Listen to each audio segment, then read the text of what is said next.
Dieu. Voilà, bonsoir. Bonsoir à chacun de vous.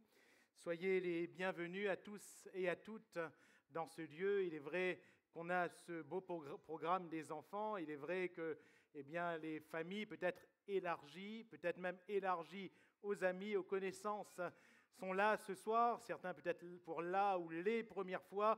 En tous les cas, nous vous saluons. Et nous sommes très heureux de vous accueillir les uns et les autres dans ce lieu ce soir. Sentez-vous à l'aise et glorifiez avec nous le nom du Seigneur Jésus. Alléluia. J'aimerais partager avec vous la parole de Dieu qui est le moment central de chacune de nos conférences. Et voyez-vous, même lorsqu'il y a un programme d'enfants, nous voulons honorer le Seigneur et honorer la parole du Seigneur. Sinon, nos conférences ne sont pas grand-chose. Et j'aimerais vous inviter à lire avec moi dans l'Évangile selon Luc, chapitre 1er, à partir du verset 26, donc ce texte que nous connaissons bien, texte qu'on appelle communément celui de l'Annonciation. Alors ce soir, pour tout vous dire, j'ai hésité entre les deux textes, Luc 1 ou Matthieu 1. Et le Seigneur a vu mon hésitation et il a permis que notre frère lise Matthieu 1 d'abord, de telle sorte qu'avec Luc 1, au moins, les deux vont se compléter. Donc, Luc chapitre 1er, à partir du verset 26, au 6e mois, l'ange Gabriel fut envoyé par Dieu dans une ville de Galilée appelée Nazareth, auprès d'une vierge fiancée à un homme de la maison de David nommé Joseph. Le nom de la vierge était Marie. L'ange entra chez elle et dit « Je te salue, toi, à qui une grâce a été faite, le Seigneur est avec toi. » Troublée par cette parole, Marie se demandait ce que pouvait signifier une telle salutation. L'ange lui dit « Ne crains point, Marie, car tu as trouvé grâce devant Dieu. Et voici, tu deviendras enceinte et tu enfanteras un fils et tu lui donneras le nom de Jésus. Il sera grand et appelé fils du Très-Haut, et le Seigneur lui donnera le trône de David, son père.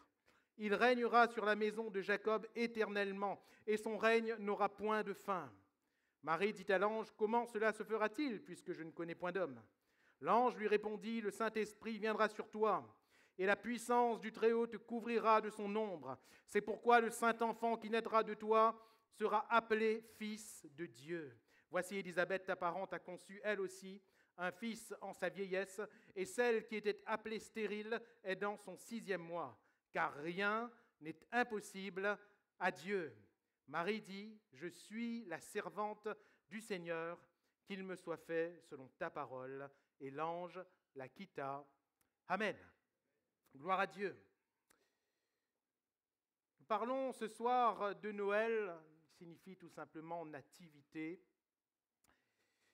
Et ce que nous célébrons, certes, on a un jour marqué sur le calendrier, le 25 décembre, réveillon 24, et nous ce soir 23.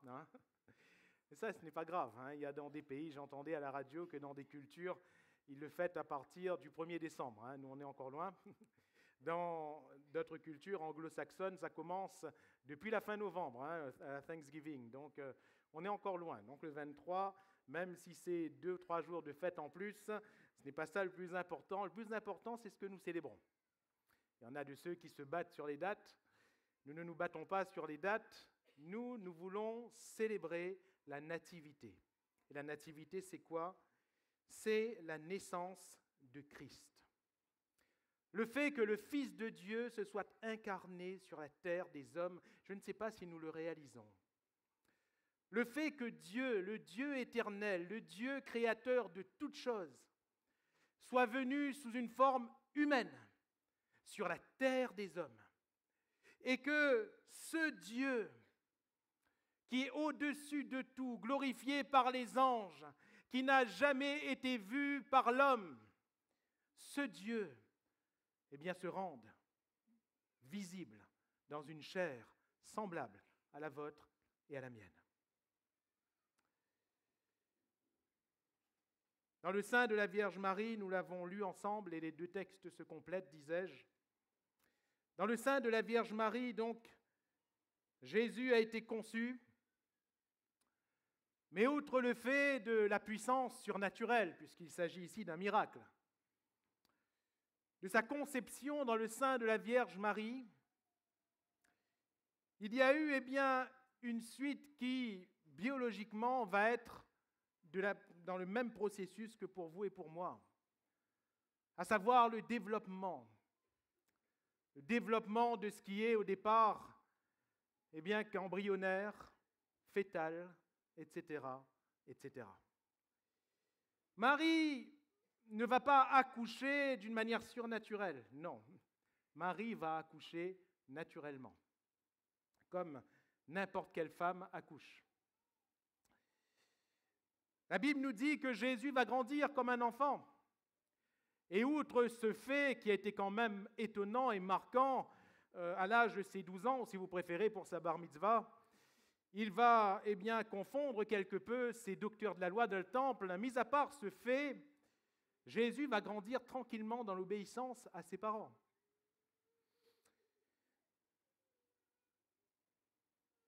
La nativité, voyez-vous, certes, c'est la conception miraculeuse de cet enfant Jésus qui va ensuite être formé dans le sein de Marie. Frères, sœurs, la nativité pour vous et pour moi, c'est quoi? Chers amis, pourquoi Jésus est-il venu sur terre? Et quel est le véritable Noël qui peut prendre un sens ce soir dans notre vie?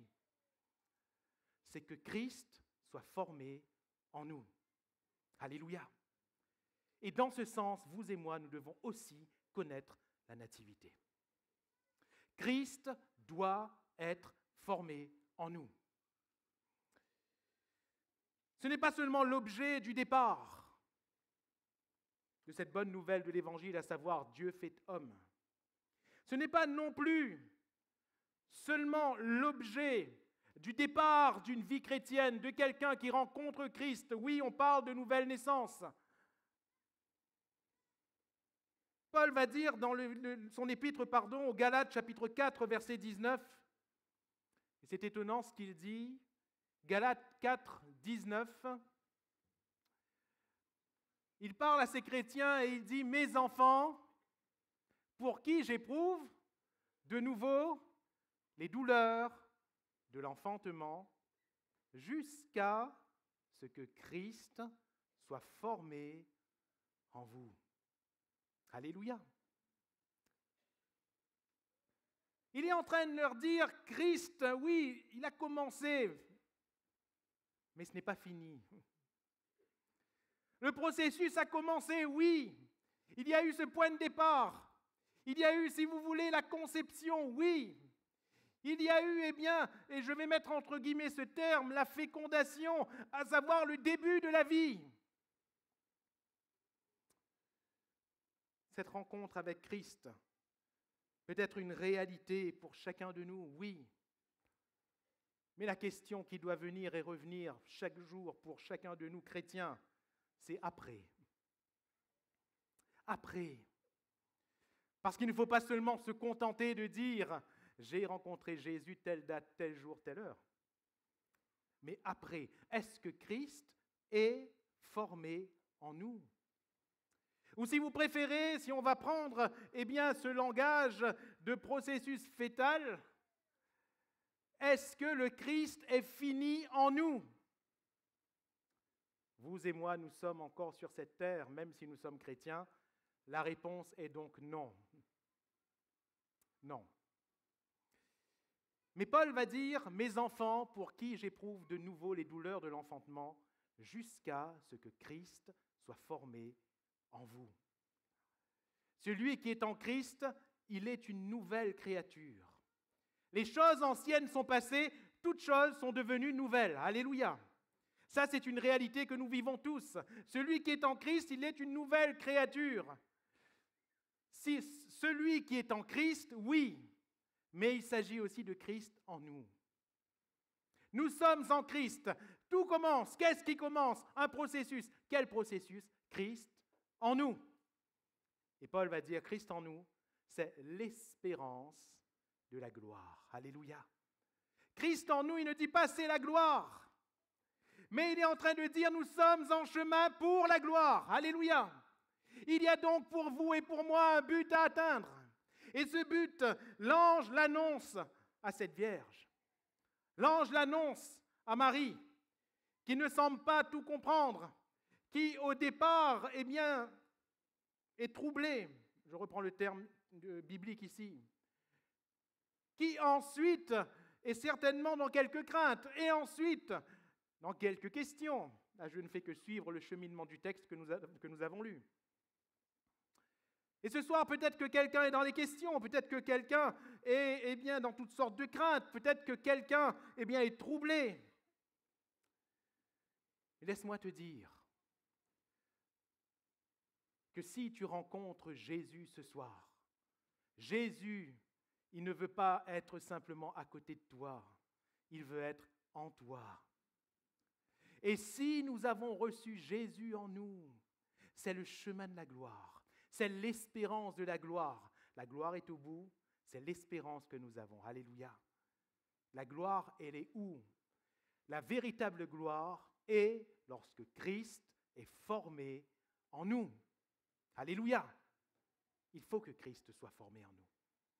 Il faut que Christ soit formé en nous. Comment Christ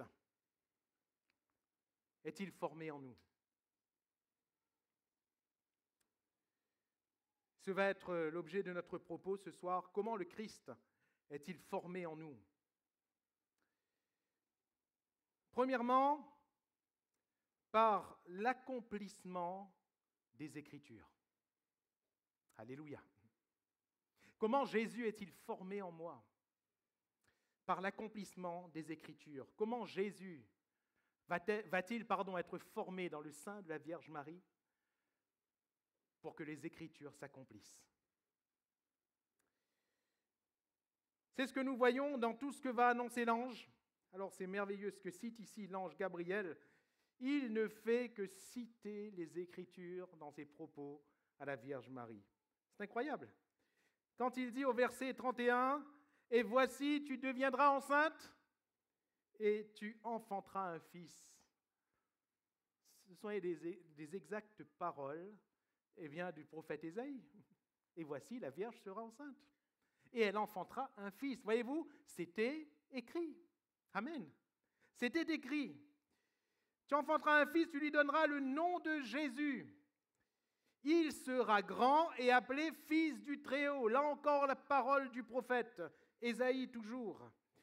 Et le Seigneur Dieu lui donnera le trône de David, son père. Et là, nous retrouvons, que ce soit dans les psaumes, que ce soit dans les prophètes, on retrouve cette promesse qui est écrite. Verset 33, « Il régnera sur la maison de Jacob éternellement. » Pareil, écrit des prophètes. Et le texte que le pasteur Samuel a cité tout à l'heure, Matthieu, il revient à plusieurs reprises afin que l'Écriture s'accomplisse, afin que s'accomplisse ce qui avait été annoncé. Et c'est ce que nous voyons dans Matthieu chapitre 2, c'est ce que nous voyons ensuite dans toute la vie de Jésus, afin que l'Écriture s'accomplisse. Alléluia. Frères, sœurs,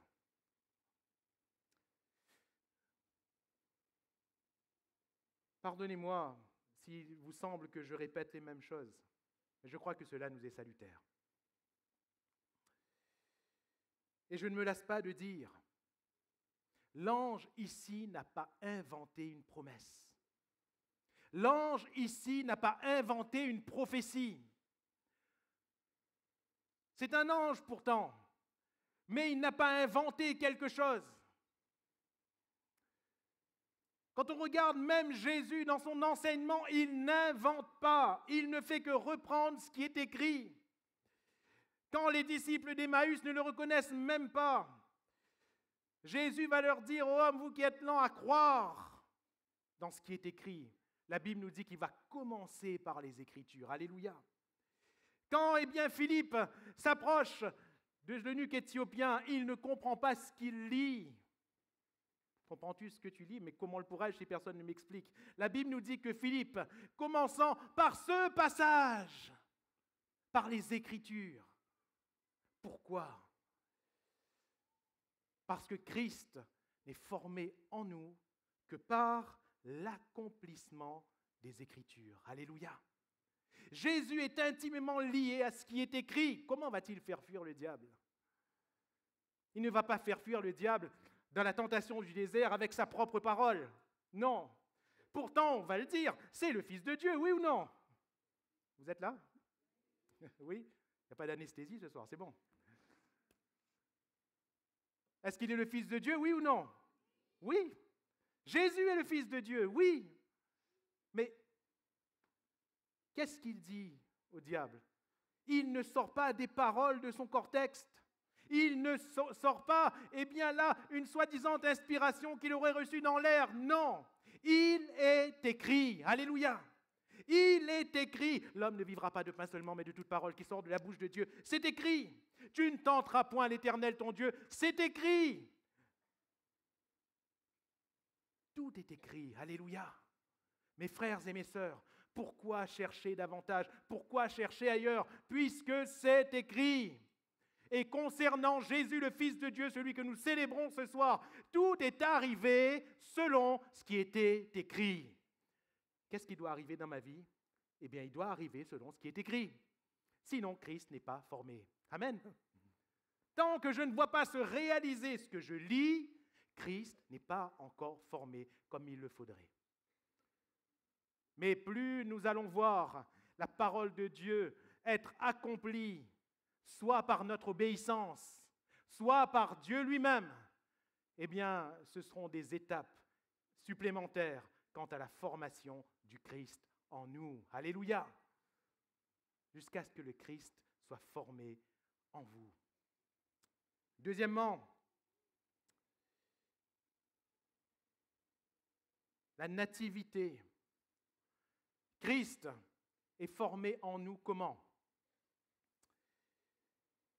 Par le miracle de l'Esprit. C'est un miracle. Alléluia. C'est un miracle. Et ça nous montre quoi? Que si oui, nous avons ce qui est écrit, oui, nous obéissons à ce qui est écrit, cela nous montre que le Christ en nous ne vient pas de nous. Ça ne peut pas venir de moi.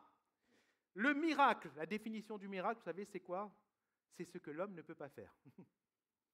C'est donc l'exclusivité de Dieu. Quand on parle de miracle, on parle de l'exclusivité de Dieu. Il n'y a que Dieu qui accomplisse des miracles. Alléluia. Notre frère Samuel a parlé des miracles mercredi. Et c'est merveilleux de lire les miracles que Dieu fait. S'il nous faut nous référer à ce que Dieu dit, c'est merveilleux de lire que Dieu fait des miracles. Alléluia.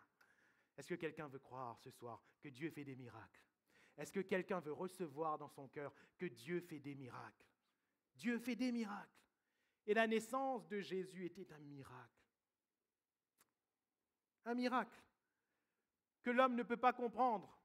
Vous avez vu, Marie n'a pas compris, même Joseph n'a pas compris. Personne ne peut comprendre ce que Dieu fait. Qui peut calculer l'œuvre de Dieu par le Saint-Esprit? Personne.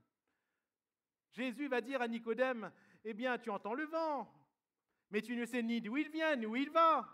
Ainsi en est-il. Eh bien, de l'Esprit, ainsi en est-il de tout homme qui est né de l'Esprit. C'est-à-dire que l'Esprit, eh bien, fait une œuvre dans l'homme, une œuvre que nous ne pouvons pas calculer. Alléluia. Comment le miracle est-il possible? Quand l'Esprit de Dieu est là. Quand l'Esprit de Dieu est là. J'aime bien ce que l'ange va dire à Joseph. Ne t'inquiète pas, Joseph. C'est par la puissance du Saint-Esprit que Marie est tombée enceinte. Hein?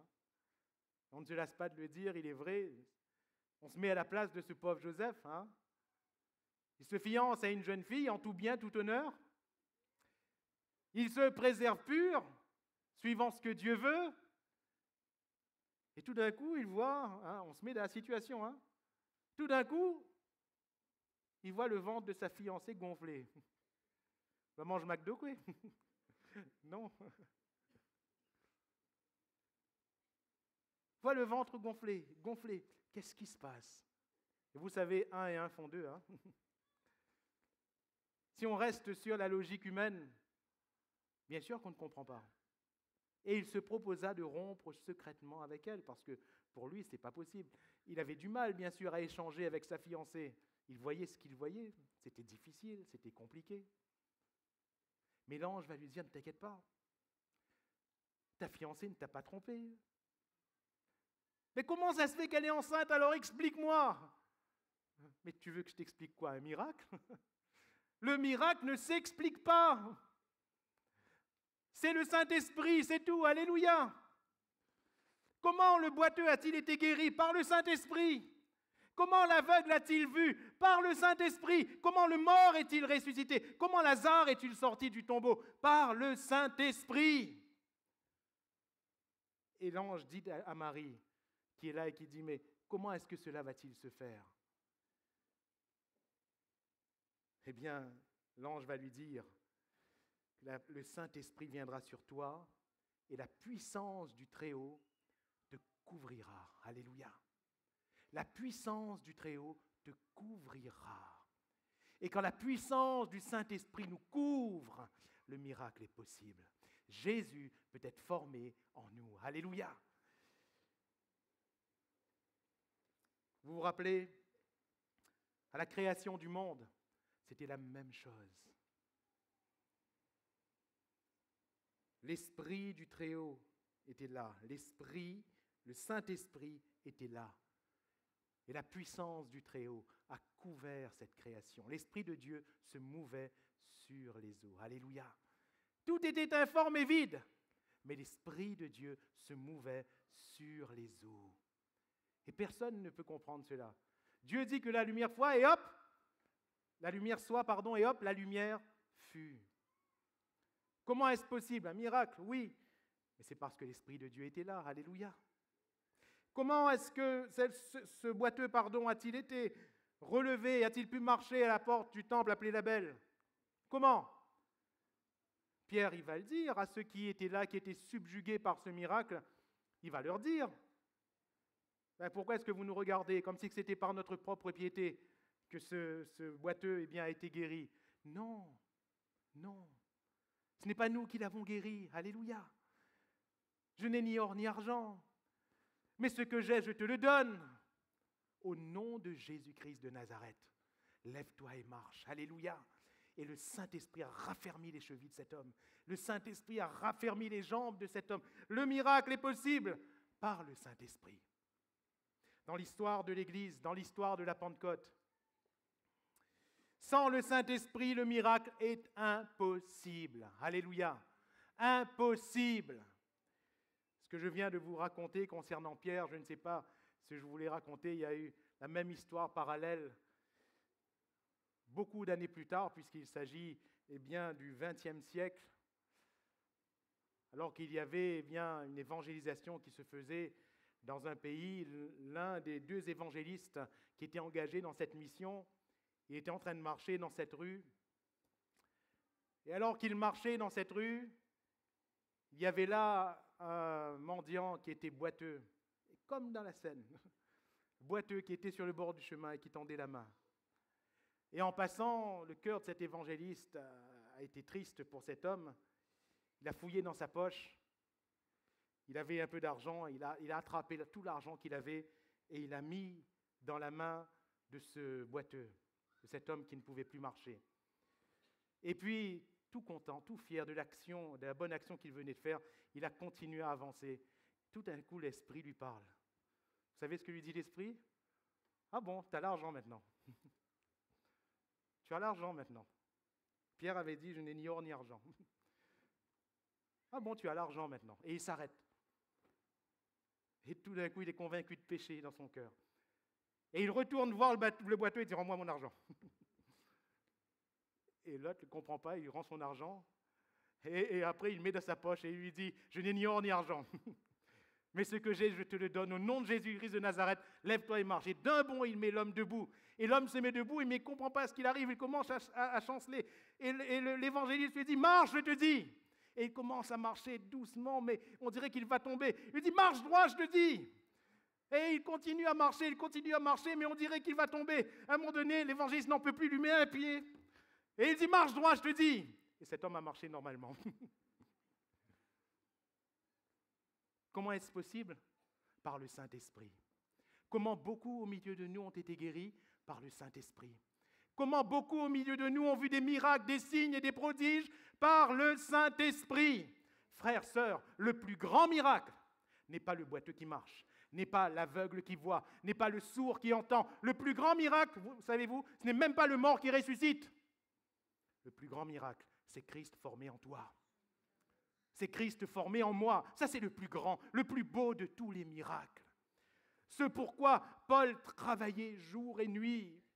Et il parle des douleurs de l'enfantement jusqu'à ce que Christ soit formé en vous.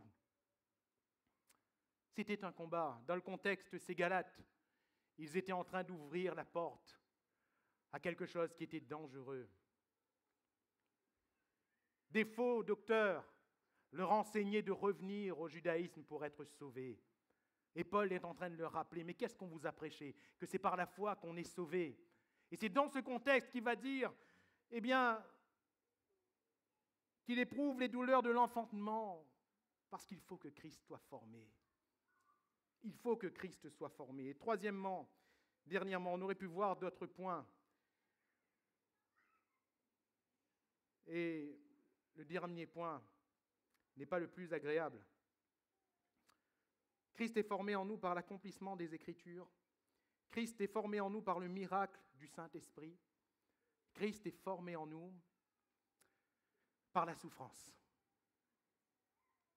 par notre souffrance.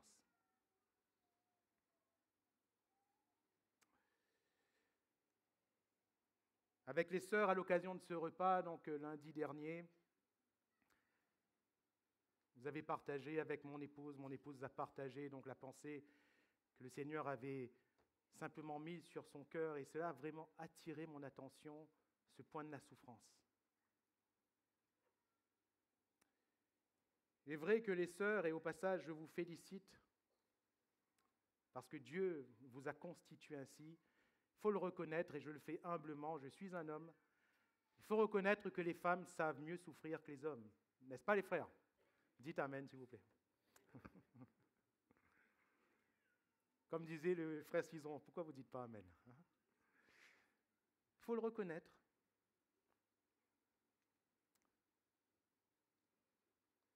Les femmes ont cette capacité, même c'est biblique, je pourrais le démontrer ce soir. Les femmes ont cette capacité de souffrir et de porter la souffrance, non seulement de porter leur propre souffrance, mais de porter aussi la souffrance des autres. Dieu vous a constitué ainsi. Tel est le cœur d'une épouse, d'une maman. Dieu vous a constitué ainsi. Regardez à toute la souffrance qui entoure la naissance de Jésus. Siméon va dire à Marie, toi, après avoir parlé de manière merveilleuse du Christ, toi, une épée te transpercera l'âme.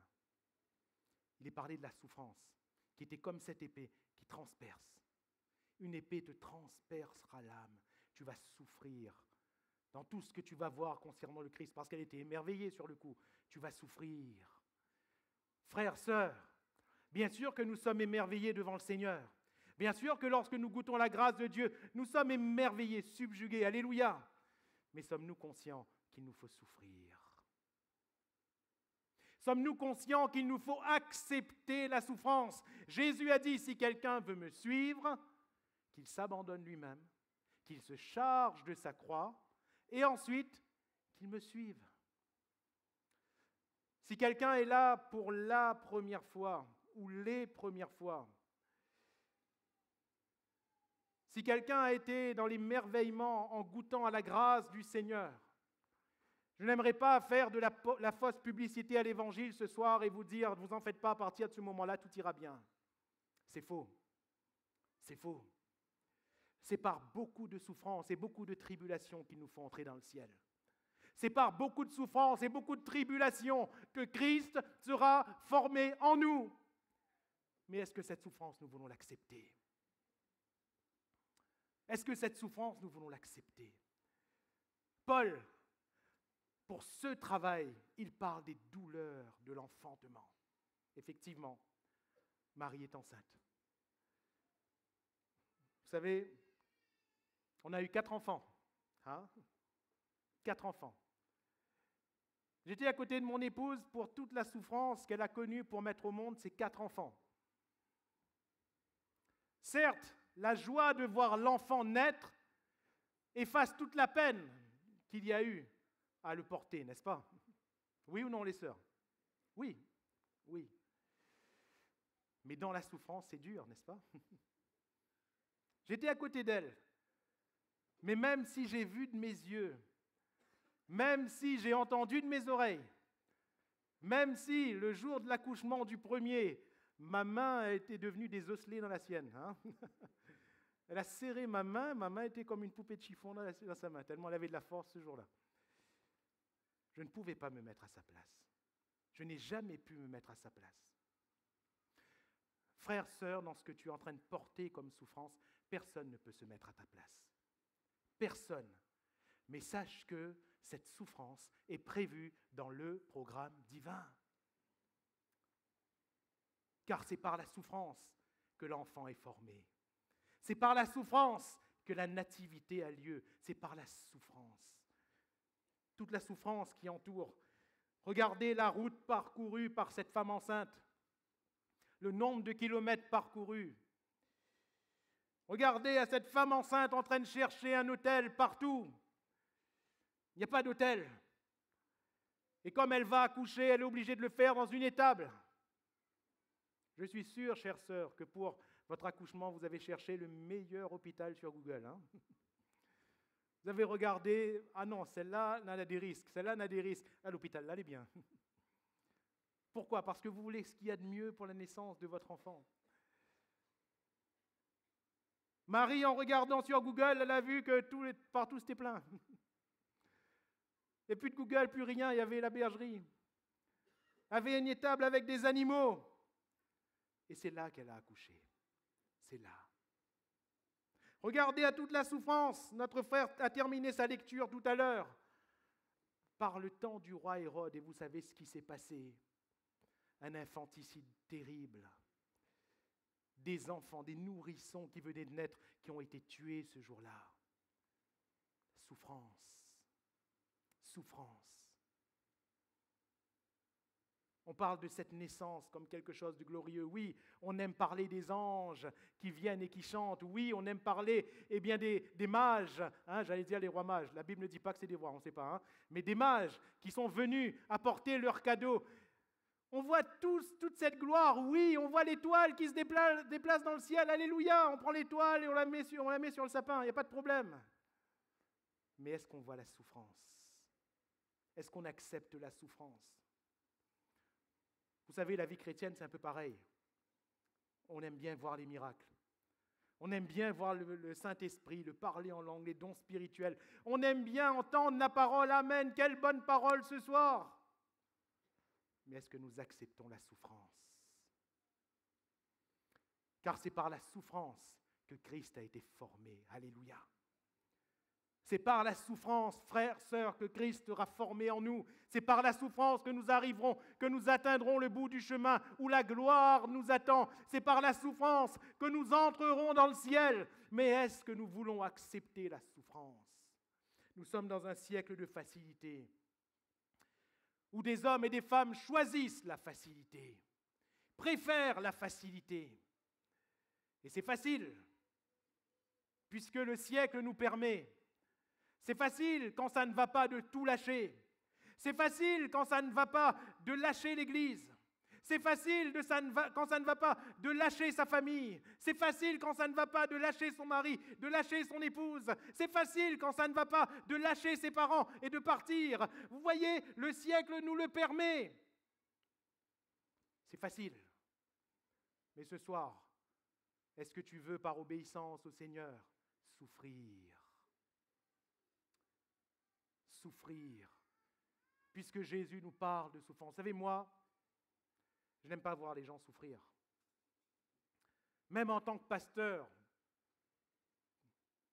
quand je vois un frère, une sœur souffrir, je porte cela avec tout le respect. Je dis tout à l'heure, je ne peux pas me mettre à votre place. Mais je porte cela doublement. doublement dans mon cœur. Parce que j'ai du mal à voir quelqu'un souffrir. Je préfère voir quelqu'un heureux. Mais cependant, si le Seigneur me donnait le pouvoir, par la prière, d'enlever la souffrance de quelqu'un. Une fois, je me suis dit ça quand j'étais tout jeune pasteur. Je me disais, frère, Seigneur, vois comment le frère souffre. Là, je vais le visiter, je vais prier pour lui. Permets que dans la prière, la souffrance soit enlevée de son cœur. Quand j'étais jeune pasteur, je priais comme ça. La sœur, vois comment la sœur souffre. Mais vous savez, à un moment donné, ce que j'ai compris dans mon parcours, il y a des moments, pas tout le temps, hein, mais des moments, si le Seigneur enlève la souffrance, il enlève aussi la bénédiction. Parce que c'est la souffrance, en réalité, qui nous fait connaître la bénédiction de Dieu. C'est par la souffrance que Christ est formé en nous. Alléluia. Cela me rappelle un frère qui vivait en métropole, mais qui était d'origine anglaise. C'était un Anglais, il vivait depuis quelques années en métropole. Il s'était à peu près accoutumé à la langue, mais il n'arrivait pas à bien parler. Et quand le culte était fini, quand la réunion était finie, quand il voyait les frères et sœurs sortir, quand il les croisait, pour leur dire que Dieu te bénisse. Vous savez en anglais comment on dit que Dieu te bénisse, c'est maintenant internationalement connu. God bless you. God bless you. Et vous savez comment il disait? Il disait que Dieu te blesse. Que Dieu te blesse. Et il rencontrait notre frère, que Dieu te blesse. Une sœur, ma sœur, que Dieu te blesse. Que Dieu te blesse. Car blesse voulait dire bénir. Mais on peut se demander ce soir, est-ce que pour nous bénir, nous ne sommes pas un peu blessés par la souffrance? Le Christ même a appris par la souffrance. Il a appris par les choses qu'il a souffert, l'obéissance à Dieu. Alléluia. Est-ce que ce soir, tu veux accepter de